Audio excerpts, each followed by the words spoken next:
Okay, let's continue on and finish finding the slope between 2 points here. So here we have 2 points, and I'm going to go ahead, I'm just going to do this every time, and write out my slope formula. So m equals y2 minus y1 over x2 minus x1. And I'm going to go ahead and identify each one of the parts in here too. This is my first point, so that will be x1, y1. And this is my second point, so there's x2, y2. Now let's replace. So instead of y2, we're going to use negative 5. Instead of y1, we're going to use negative 5. Instead of x2, we're going to use negative 12. And instead of x1, we're going to use 6. Now let's clean this up. So here we have negative 5 minus negative 5.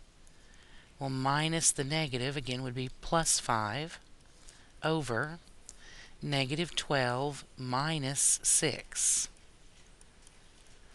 So let's finish it out.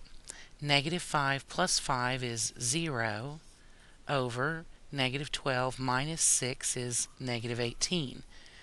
0 divided by negative 18 is 0.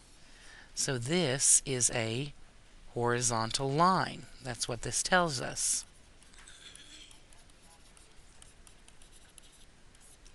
Okay. Let's try another one. Here we have one that says we've got these 2 points, so again we're going to find the slope. So m equals y2 minus y1 over x2 minus x1. And I'm going to call, you know what, this time let's call this one our first point, just so you can see that that's okay to do. And let's call this one our second point. It does not matter which one you call the first and which one you call the second, as long as you keep the x1, y1 together and the x2, y2 together.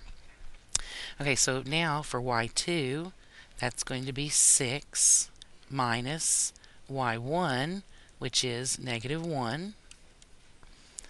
And x2, we said was negative 8. And x1 is negative 8. So now let's clean up what we have. This says 6 minus negative 1, which is 6 plus 1. And on the bottom we have negative 8 minus negative 8. So that's negative 8 plus 8. When we clean this up, we have 6 plus 1, which would be 7. And negative 8 plus 8 is 0. Well, we cannot divide by 0. This is an undefined slope. Well, because it's undefined, that tells us that this has to be a vertical line. If I were to plot out those 2 points and draw the line between them, it would be vertical.